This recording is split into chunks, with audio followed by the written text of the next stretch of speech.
everyone, today I'm going to be doing a book haul, as I'm sure you saw from the title somewhere, depending on what device you were on.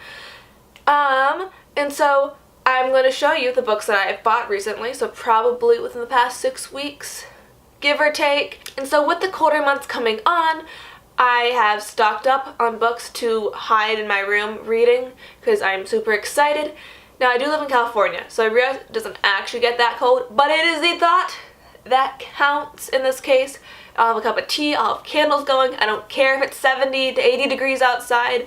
I'm going to have the fall mindset and continually read. But with like the colder seasons coming along, and that's really when I love to read because like I got like a cup of tea and everything else, I just want to read. Now usually this would be like my time to watch movies, but because I haven't always liked books, but that's a story for another time. And I just wanted to share with you some of the books that I have picked up. So I'm going to start with some well-known ones I'm sure everyone knows. I have never read Harry Potter, I'm just going to say that. And so I decided I wanted to start. So I have finished the Sorcerer's Stone, which I'm a huge fan of the movies. So this was like so much fun to read. Like I love Peeves. I am so sorry if I'm spoiling this. I don't think I am. I think everyone knows what happens. So that's okay. But I thought it was so funny at the beginning when like there was so much more singing involved than there is like in the movie, and I'm kind of wishing they'd put that in, but that's okay. I really love Harry in this one.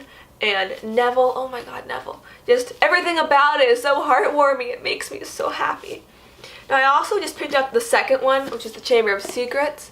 I have not read this one yet, but I'm very excited to. I don't think I actually need to read like what is on the on the inside cover, the summary of it, but I'm so excited. Okay, and I love baking and cooking, and I couldn't just read about all these like delicious foods without wanting to make it. So I bought the unofficial Harry Potter cookbook.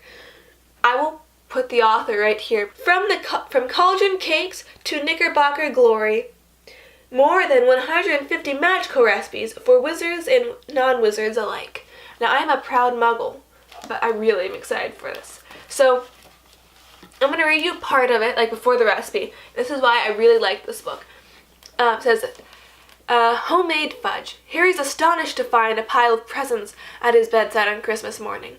Ron asks him if he expected turnips, but Harry hasn't ever seen a pile of gifts for him on any occasion.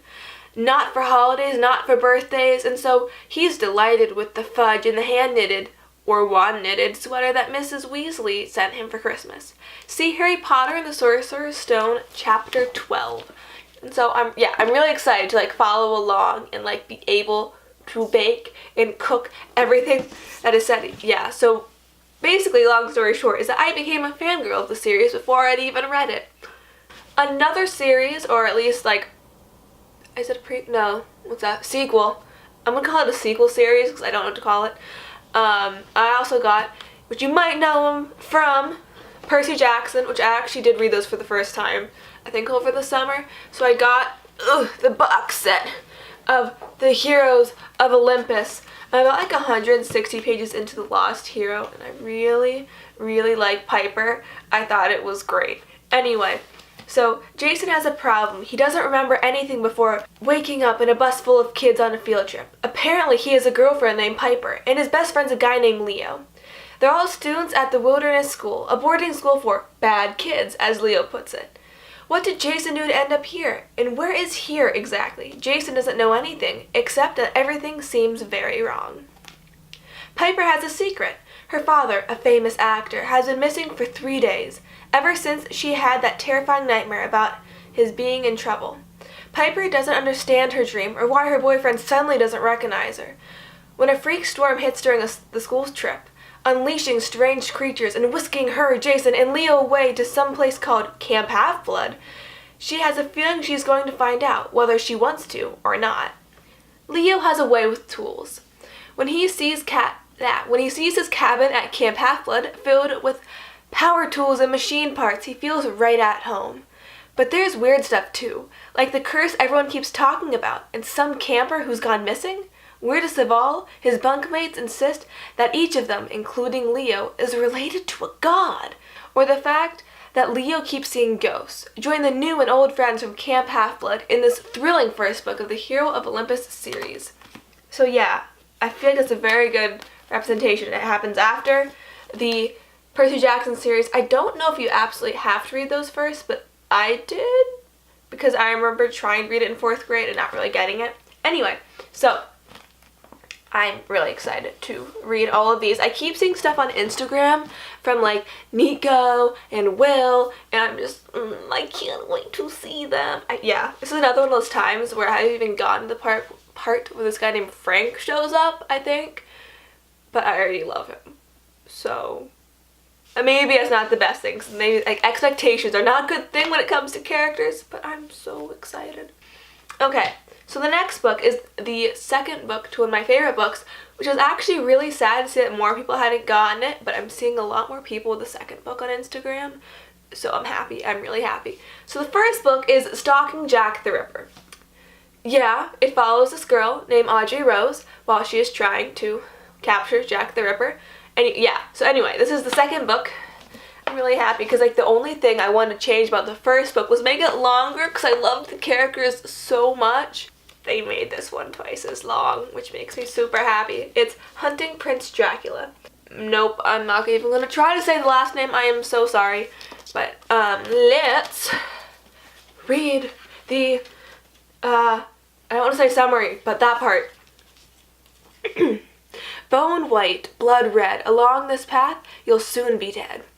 Following the horrifying revelation that Jack the Ripper's true identity, Audrey Rose Wadsworth flees her home in Victorian London to enroll as the only female student in Europe's most prestigious forensic school. But it's impossible to find peace in the dark, unsettling Roman castle that houses the school, and was also once a home to the depraved Vlad the Impaler, otherwise known as Prince Dracula. When a series of troubling deaths bring whispers of Vlad's bloodthirsty return from the grave, Audrey Rose and her sharp-witted companion, Thomas Cresswell, must unravel the cryptic clues that will lead them to the Shadow-like killer, living or dead. Yeah, so I very much recommend the first one, and I'm really excited to start the second one. Though I've been reading a book for school, which has stopped me from being able to start reading it yet, but I'm super excited. Now, that said book that's been keeping me from reading my beloved sequel to my favorite book of all time is Hamlet. Yeah, it's like the little pocket-sized version. I'm supposed to read 5 acts within about like a week and a half. I'm on Act 3. I actually quite like it, though it's getting a little hard to remember who's who. But yeah, fun stuff. So another is Ruby Red. So 16-year-old Gwen lives in her extended and rather eccentric family in an exclusive London neighborhood. In spite of her ancestors' peculiar history, she has a relatively normal life so far. The time-traveling gene that runs like a secret thread through the female half of the family is supposed to have skipped over Gwen, so she hadn't been introduced to the mysteries and can spend her time hanging out with her best friend Leslie. It comes as an unwelcome surprise when she starts taking sudden, uncontrolled leaps into the past. I have been looking at this book for so long, and I'm really excited to read it. And now there's like 2 more that are also out, so like I can binge read all 3. But first one's first, and I'm super excited for it. Now, this is definitely a book that I'm sure it happens. So the next book, it definitely follows the fantasy of this one, and it is The Hobbit, another book I have not read, but I absolutely loved the movies, so I felt as if I should give it a try, because since I do absolutely love it. And then who knows, maybe if I like it enough, I'll actually read Lord of the Rings. I feel like this one is pretty self-explanatory.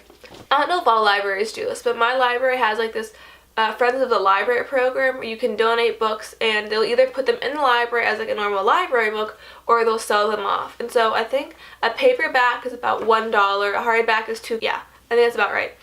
And so I picked up this. I wanted to give like a bit more of like a true mystery a try.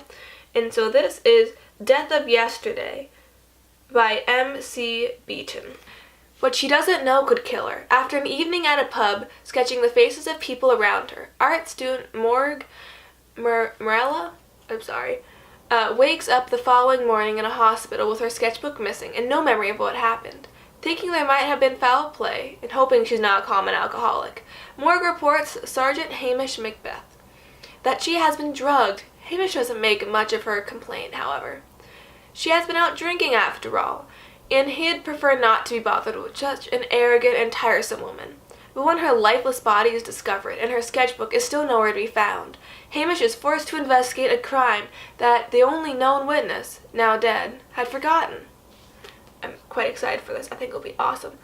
So there's only one other book that I've gotten, and now you may recognize her from YouTube, and basically I was binge watching all of her vlogs from her How to Be a Boss tour, and so after seeing that, I couldn't just keep watching those and not know what she was talking about, so I bought her book, and I'm really excited because, who doesn't want to be a boss? Everyone wants to be a boss, so yeah, it's How to Be a Boss, a guide to conquering life. And I'm really excited to try this out because I actually quite like reading lifestyle books on top of fantasy, and I feel like it's been a while since I've read one that wasn't about acting or something like that, so I'm very excited to give it a shot. Thank you all so much for watching. If you like this video, please give me a thumbs up because I really want to know that you like it. Or if you don't, you can keep your opinion to yourself. And I hope to see you next week.